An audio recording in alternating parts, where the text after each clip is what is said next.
i-ghost ride ka nila, mamamaalam ka san punto mandalin. Pag pinatay kita, katulad na nila, multo ka na din.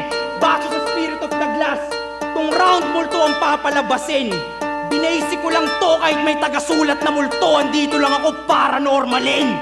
Kahit i-ghost ride ka ng buong 3GS men, you're about to go down.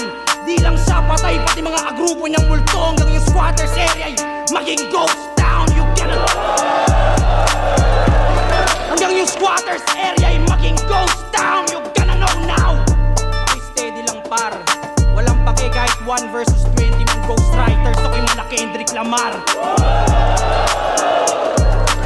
Speaking of Kendrick, nung nakalaban niya si Lil Strokes, puro panlalapit sa kulay ng balat ang kanyang technique. That's not right, napaka-easy. Sitahin mo aking balat pag lumabas ang aking dark side, baka madisi. Respeto sa black community, sila ugat ng hip-hop. Tas ang daming